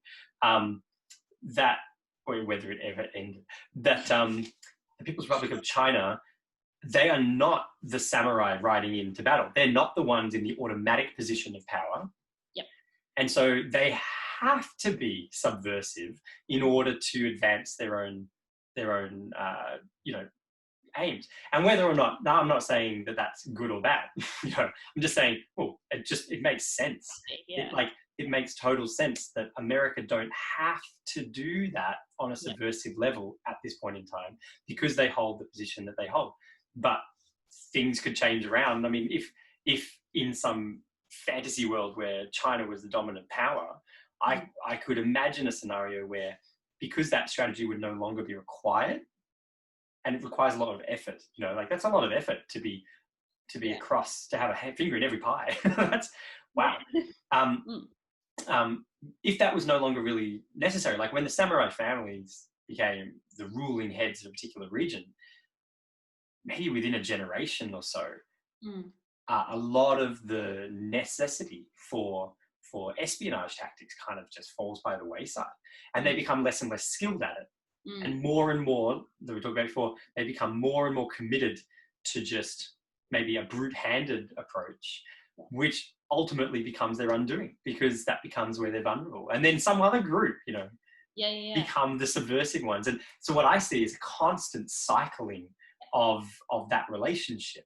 And not from a perspective of power, because I don't ascribe to that neo-Marxist concept of there being only power hierarchies, but that idea that this is a relationship. It's not a very generative relationship for any of the people involved, any of the citizens involved. But if we look at the two of them, if we look at the two entities as such, they're in a cyclic relationship, and it's like Russia, up and down, the USA, China, India, Britain. It's like, there's this amazing wave of constantly changing. I mean, if we were 100 years ago having this conversation, we'd be talking about the Ottoman Empire. Yeah. Well, maybe we wouldn't anymore. 2 years ago, we wouldn't have been. So the Ottoman Empire, the British Navy, the Japanese Navy. And it's just so interesting, like you said before, the methods change, the people change, but the underlying nature of war never changes. And it's also, I totally agree with you with the ebb and flow. And one of the things that I was learning about on a course that I just recently did called Intro to Joint Operations was about strategy and, where we're sitting in the world and what our strategic interest is and why. And one of the things that it raised was, it's been, I guess, put on the table that maybe this whole ebb and flow between the People's Republic of China and the USA isn't so much a flipping of the holding of the power, it's just a bringing into balance. I mean, and I'm not a political commentator, so I'll just put that out there. But through martial arts, and now we're back to those three arms, the three real pegs at the core of especially Japanese jiu-jitsu, is to understand economics, politics, and combat for the purpose of being able to have the best chance to succeed. And the best opportunity to good livelihood, so that you and your families can actually just live out the lives that you'd like to live. Because you go, I'm going to move countries because I see what's coming on the horizon, or I'm going to pull my money out of stocks because I can see what's happening in the next, things like that. So I keep abreast of geopolitical changes and economics. And I love it. I love economics. So one of the things that I can perceive is that this whole relationship with America has actually really brought, America's relationship with China on the world stage and China's tactics have forced America to have to clarify a lot of their values, which I think could have just fallen by the wayside if they remained as only the dominant power with no threat. It's like Russia with the last very large, like the USSR and the Cold War. That was like the large, big meeting of the two giants. And what I've seen of America's presentation militaristically on a world stage in the last 24 months is completely different to what I've seen for the 15 years before that I was actually consciously aware of geopolitics, you know. And it's really interesting. And I think that, like what you said, it's entirely because they're actually being competed against. Yeah. They no longer have the ruling nest. And so while I am not a supporter of the People's Republic of China in any way, I can see what this has done to balancing out the scales. There's a book. Sorry. No, you go. It's interesting to see how they've done it as well. Yeah, very. In the tactics and stuff, and also, you know, they are very aware of their position and their history, and you know, they talk about is it 100 years of sorrow or 100 years of humiliation? I can't remember what the correct term. Yeah. But they draw on that heavily, and you know, they also play on the racism. Yes. As well, and you know, as soon as something is raised in the public eye, it is automatically said, "Oh, well, you're just being racist," or you know, oh, we've had 100 years of, you know, they don't say that, but you know, like we're in this position, we've been humiliated on this stage and this stage, and and they understand it, and they're using it to their advantage. Yes, it could be a vulnerability of theirs. It could be, however, they're using it as their strength to further position. Which is really, I think that's part of the option in vulnerability. You know, that if you can't what's the word, like band-aid all the vulnerabilities up in terms of galvanizing them with steel, the next best option is to turn the softness, or to turn the vulnerabilities into powers of themselves, you know, into narratives effectively. Yes. And I mean, it's really impressive. I look at like the thing, I think of the Ottoman Empire, and I think I mentioned this in one of my classes, and one of my students was like, the what? Like this empire that has been obliterated from even the consciousness of the education, you know, to the point where there's like these 20-year-olds who have absolutely no idea what I'm talking about. And no idea of, they couldn't even place on the world map roughly, you know, like casually on a big brushstroke where I'm talking about, because it's just that's just that whole narrative's gone. And I think that there's a Zen quote that I quite like. It says, "I, the farmer, stand on the hilltop, you know, farming my crops. I look down below in the valley and I see the empires rise and fall." And I think I love that, you know, this idea that there's games and there's movement and there's processes, and nothing's forever. Like nothing's fixed. And so I like in martial arts, it's a study of phase and process and cycles. It's like, where are you in a cycle, and how do you take advantageous position at where you are in the cycle? The question is never, what are we, and, you know, what do we stand for? And that's carved into stone and cemented into the building, and that we never deviate from that, you know. No, we reject computers, because, you know, it's like, and then they just perish away. It's interesting as well, because we as a defense force rely on conflict. Yeah. For existence. Well, it's the same in martial arts. Yeah. I mean, the martial art itself wouldn't exist without conflict. Yeah. And yet the ultimate goal of martial arts is peaceful negotiation. Classic. You know, it's so, this is where I get back to that thing where the public have a very, very different impression, where they think, and I've had some parents kind of say, "Oh, you know, I'm concerned that my children will study martial arts and just become really violent and aggressive and thuggish." And I'm like, I understand that perspective, but I can't think of anyone who I would call a martial artist who fits that bill. Yeah. Whereas I can think of people who study for 6 months, find that it doesn't align to the values because they want to be thugs. Yeah. You know, and then they leave.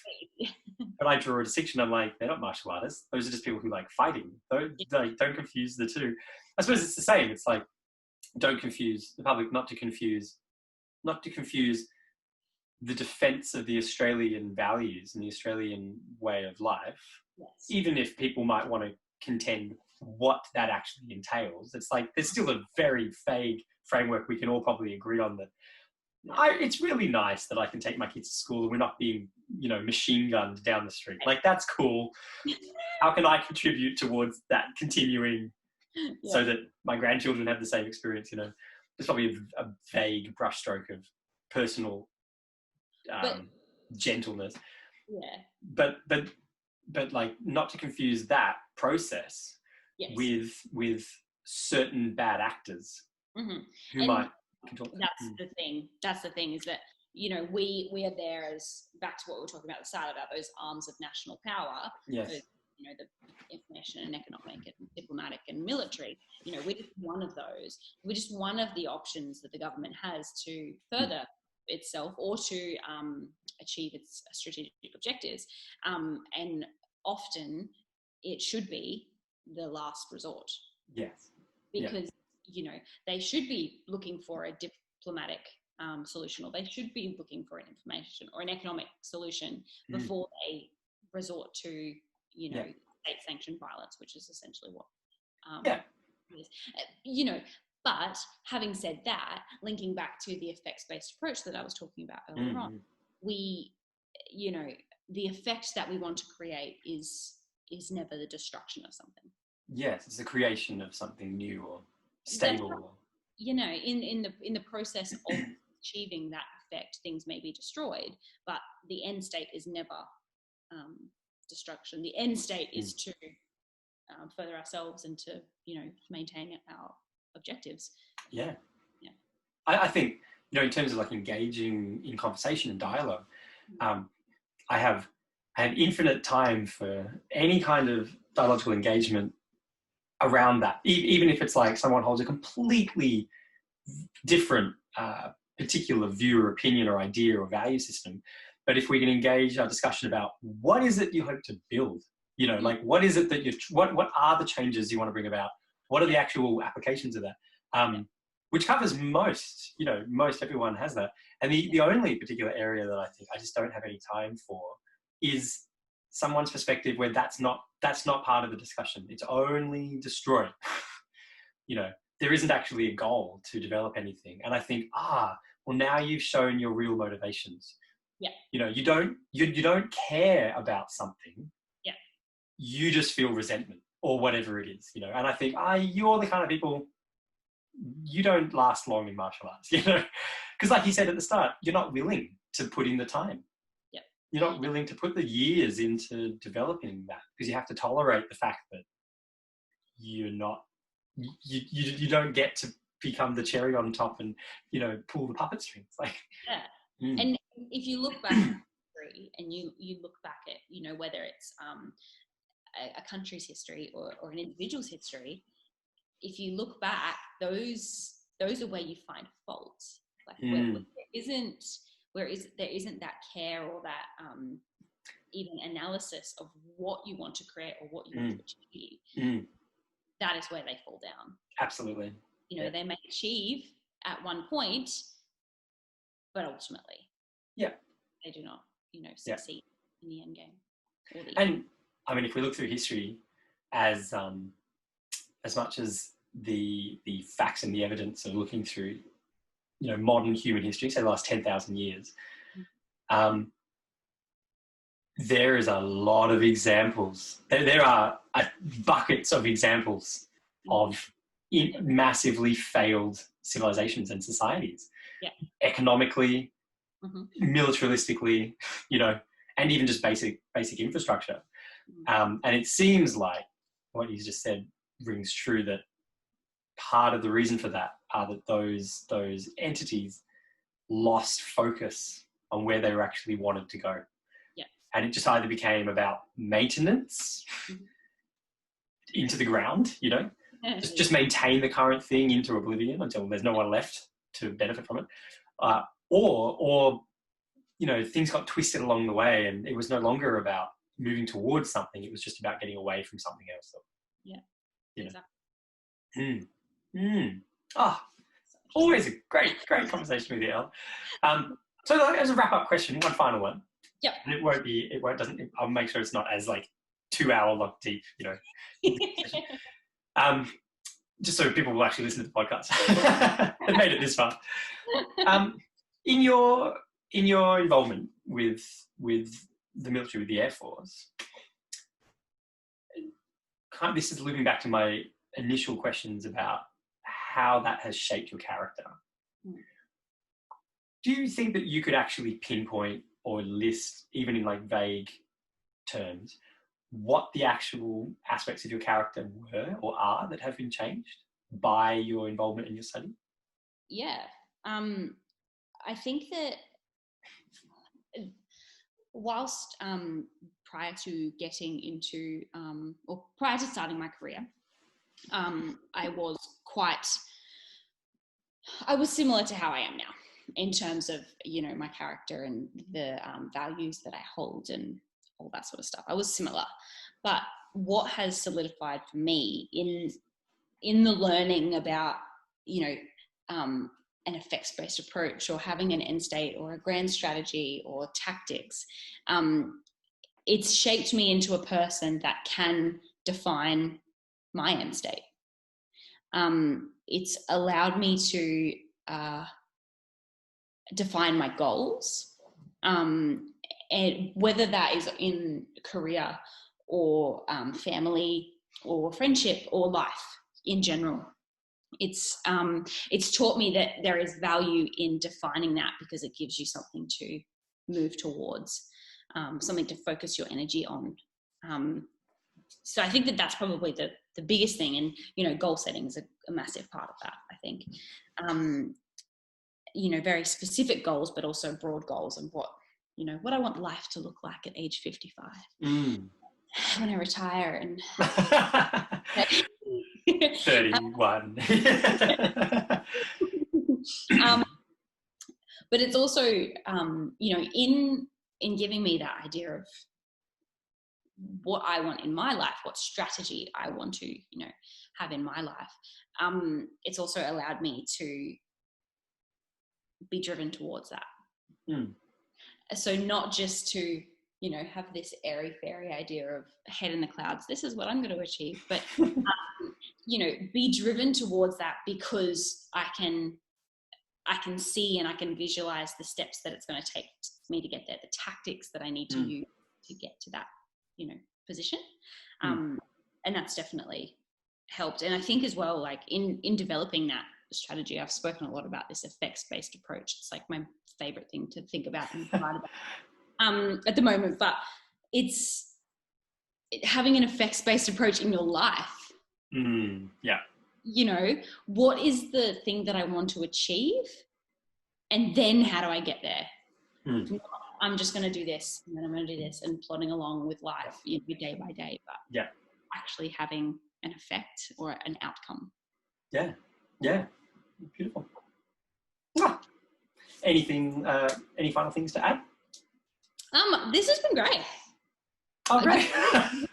You're going to have to do some serious culling, I think. I just pop it all and damn. Listen up, people. I might edit out all of the parts where I told the public about all of my evil strategies for wearing rainbow scarves and looking good. I feel like they were the best bits. But no, it's been really interesting having this conversation and seeing where the similarities are, and even finding contrast, but in that contrast coming around to similarity. It's been mind-boggling. Look, thank you so much. Awesome having you on the show. Thanks for joining me, Elle. It's been great. I knew I wanted to talk to you about this topic. I did not realize how similar the approaches and the underlying principles were. And I suppose from what you said that you brought up a few times in the video, it makes sense when we consider that the principles of conflict never change, probably because humans don't change.